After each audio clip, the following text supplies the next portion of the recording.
Bom dia a todos. Pô, reclamaram do áudio, tá? Obrigado aí. Eu não sei o que eu faço. Bom, eu vou falar com o microfone aqui mais perto para ver se melhora esse áudio.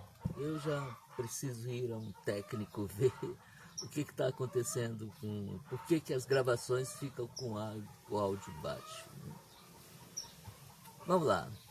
Vou continuar minha narrativa. Minha mente, uma mente Asperger, uma mente autista. Bom, o tema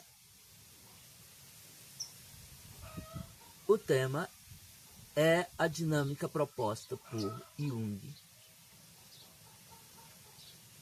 de uma relação amorosa entre um empata e um narcisista.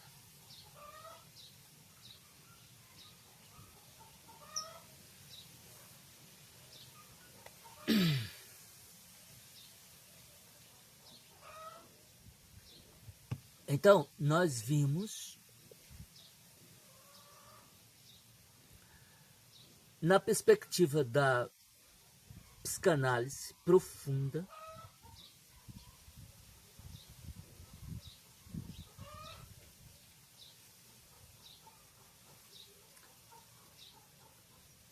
como são vistos o narcisista e o empata.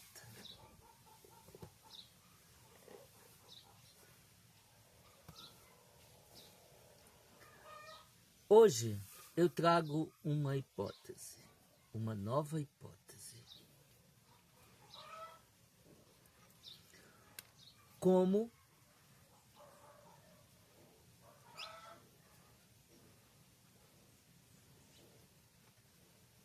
narcisistas e empatas são vistos na perspectiva da filosofia do direito. Como o narcisista e o empata é visto pela filosofia do direito.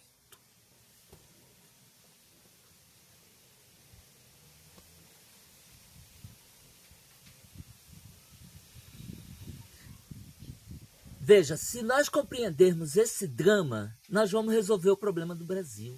Nós vamos resolver o problema do Brasil. Porque não existe, hoje, na minha observação, na minha análise, na minha pesquisa, não existe um país onde mais se encontrou, onde mais ocorreu união, relação de empata com narcisista. E, segundo Jung, e segundo, vamos dizer assim,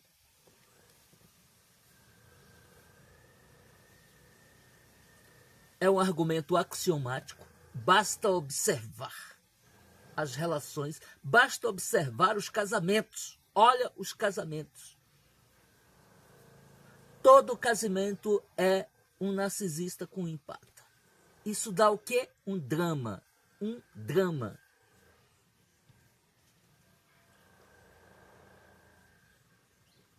Drama é o quê? Drama é desequilíbrio. Desequilíbrio.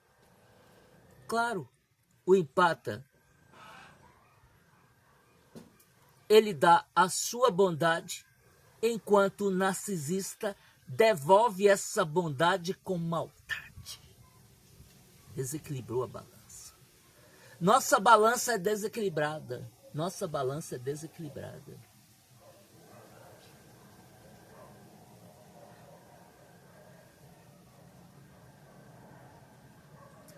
Mas agora eu quero olhar na perspectiva da filosofia do direito. Eu peço licença aqui porque eu não tenho formação jurídica para falar desse tema.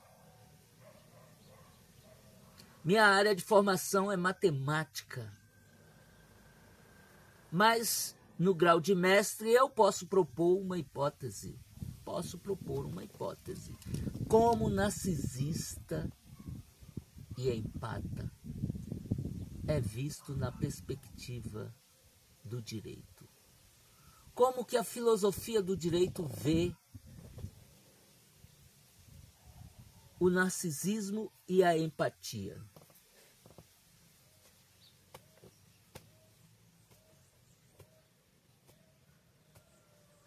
Bom, se é uma hipótese é uma pergunta, cada um pode dar a sua resposta. Eu vou dar a minha. Você que dê a sua e busque. Se a minha resposta for incompleta, vá atrás de uma mais completa. Esse é o poder da hipótese. Esse é o poder da ciência genuína.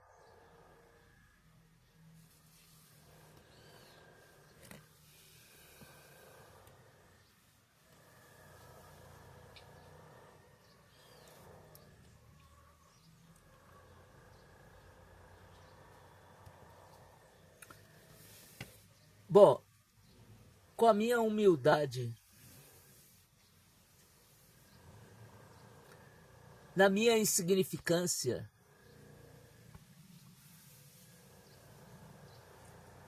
eu olho para a filosofia do direito com o olhar da filosofia do direito, ou seja, eu me colocando, aqui vem a etnografia atemporal e espacial. Eu posso agora me colocar na posição de um juiz. No lugar de um juiz. Como que... Porque aí um juiz é o ápice da filosofia do direito. Olhando para um juiz, estudando um caso. Vamos pegar um caso de relação empata-narcisista. Vamos pegar um caso. Vamos pegar o meu caso. Pronto. Vamos pegar o meu caso. Por quê? Bom, pegando o meu caso, as pessoas que me prejudicaram, de um lado, eu do outro lado. Vamos agora classificar. Bom, nós já temos nos vídeos anteriores, quem viu, tá? Nós vimos a biografia típica de um narcisista e a biografia típica de um empata. Então pronto. As pessoas que me prejudicaram estão mais para Antônio Salieri ou estão mais para Mozart? Eu estou mais para Antônio Salieri ou estou mais para Mozart?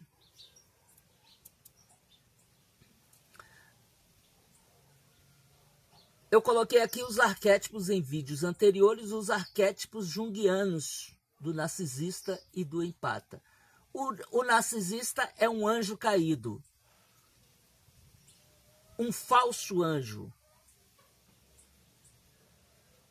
O empata é a fênix. Estude o meu caso. Vamos olhar o meu caso.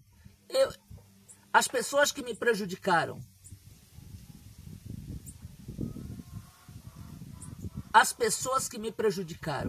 elas estão mais para falso anjo ou para fênix?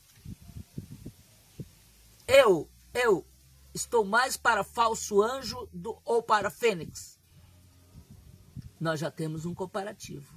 Já temos um parâmetro. Agora eu quero olhar como um juiz. Um juiz que tem dentro de si a filosofia do direito.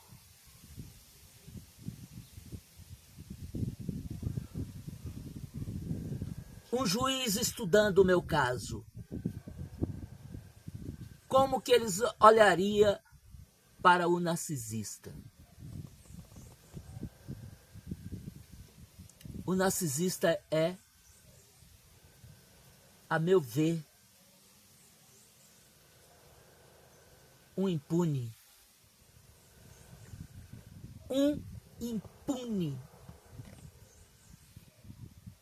E o empata olhando com a lente da filosofia do direito, estudando o meu caso, como que eu olharia para um empata, um injustiçado.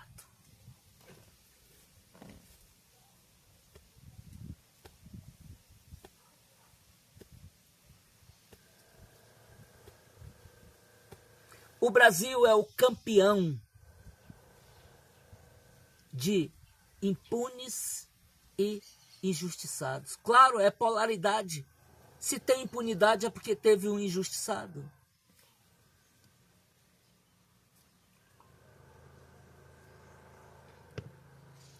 E o abuso narcisista é cometido entre quatro paredes. Não tem testemunha. Não tem testemunha. Eu não tenho testemunha. Não existe testemunha do que Simone Tedim Martinez fez comigo. Não existe testemunha. É a minha palavra contra dela e algumas evidências que eu tenho. Mas essas evidências nunca vão chegar na mão de um juiz para olhar e dizer: houve um abuso aqui. Não um abuso simples.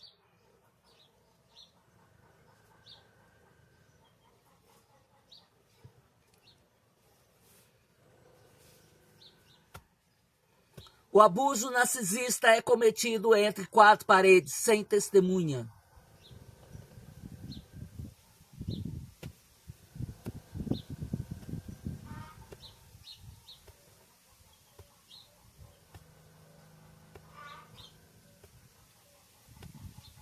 Minha relação com Patrícia Nazário, entre quatro paredes. Minha relação com Gilsa, entre quatro paredes, ocorreu. Só eu e ela que sabemos o que aconteceu.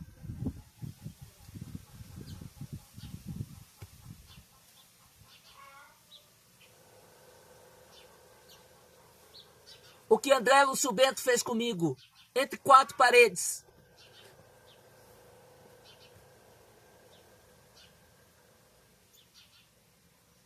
O que todas as pessoas que me prejudicaram fizeram comigo, tudo entre quatro paredes, está entre eu e... Nunca saiu à luz esse negócio, toda essa história está embaixo do tapete. Embaixo do tapete, nunca veio à luz para alguém falar, fazer uma avaliação, fazer uma...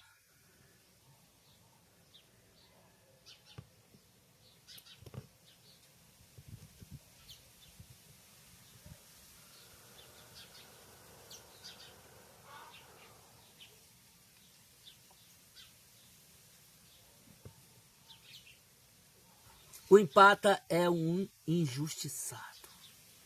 E o narcisista é um impune.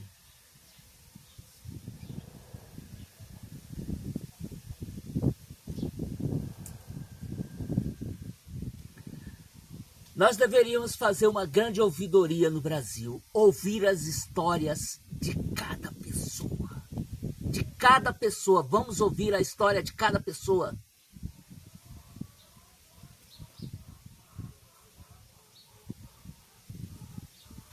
O que aconteceu? O que aconteceu de verdade? Vamos ver. Vamos abrir a caixa de Pandora.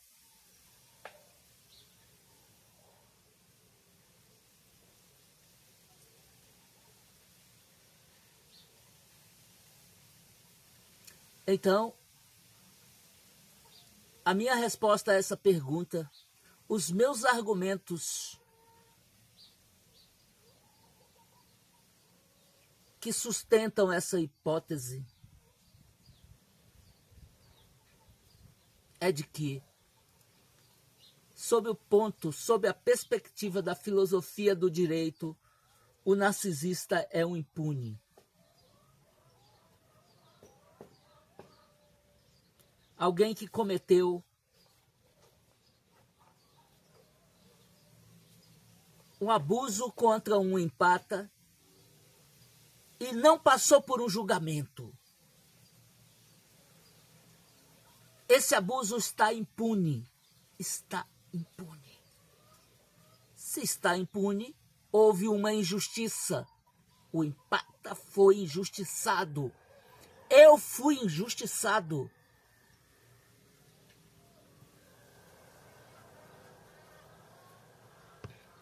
A pior de todas as injustiças. E mais, eu sou o primogênito da minha família. Meu pai era primogênito também. Eu sou de uma linhagem de primogênitos.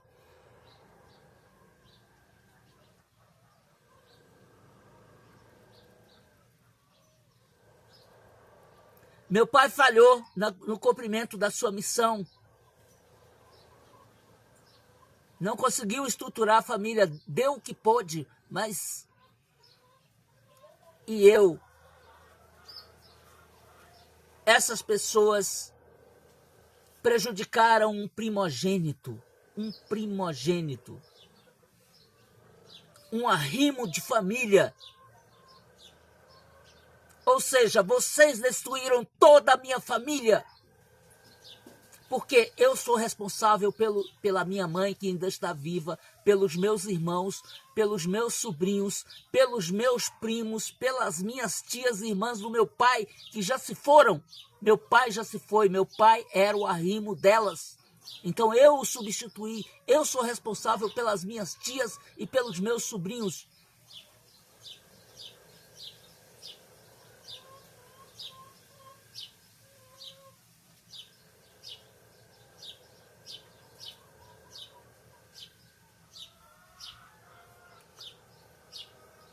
Só resta a justiça divina, porque na justiça dos homens, esses crimes estão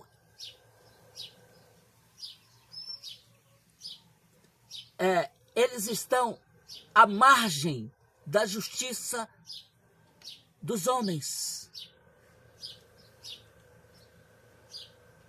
Histórias iguais à minha existem milhares e milhares e milhares e milhares por aí. Comece a conversar com uma pessoa, você vai identificar na hora. Os empatas vêm sofrendo ataques narcisistas e esses ataques são absorvidos pela pessoa. Por isso, a doença.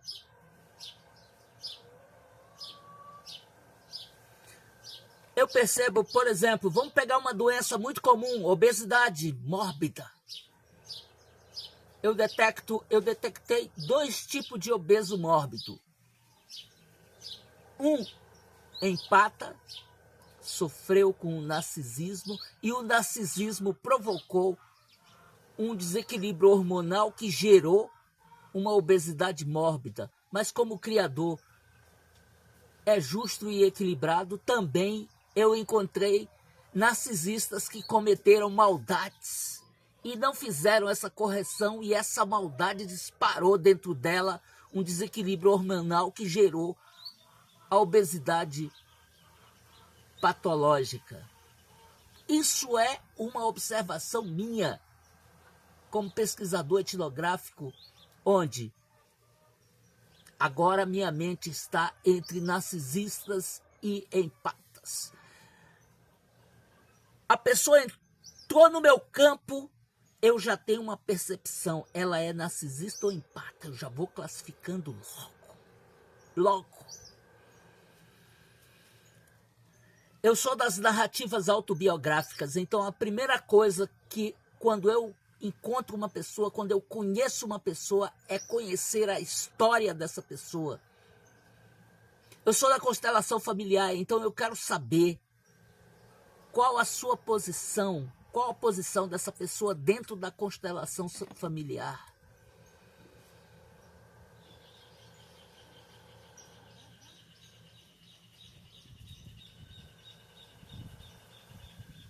Eu trabalho com o princípio da ancestralidade. Então eu quero saber como eram os ancestrais dessa pessoa. Por quê? Porque essa pessoa que está aqui na minha frente nada mais é do que o acúmulo que os seus ancestrais fizeram.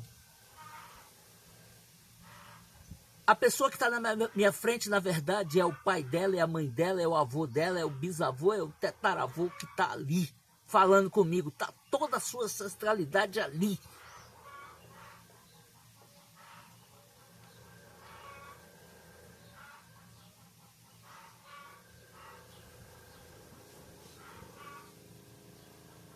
Nós resolveríamos o problema do Brasil simplesmente ouvindo a história de cada pessoa, de cada pessoa.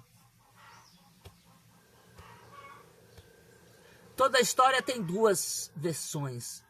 Escute a minha e escute das pessoas que me prejudicaram. Vamos colocar frente a frente na dialética. Conte a sua versão que eu conto a minha. O juiz que está escutando vai tomar o seu veredito. Vai ver quem tem razão. Quem foi o prejudicado, quem foi ofendido, quem foi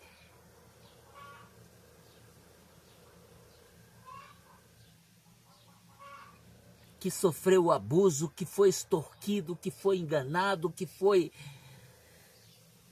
roubado.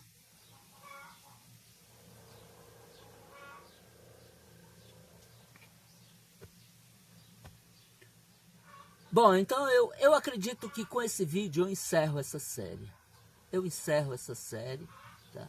E eu já tenho a minha nova série. Minha nova série eu quero estudar os 7 chakras da filosofia indiana, mística e esotérica, com um olhar científico. Quero olhar para os chakras, que é um conhecimento místico, mas com um olhar científico. Tá bom? Tá bom.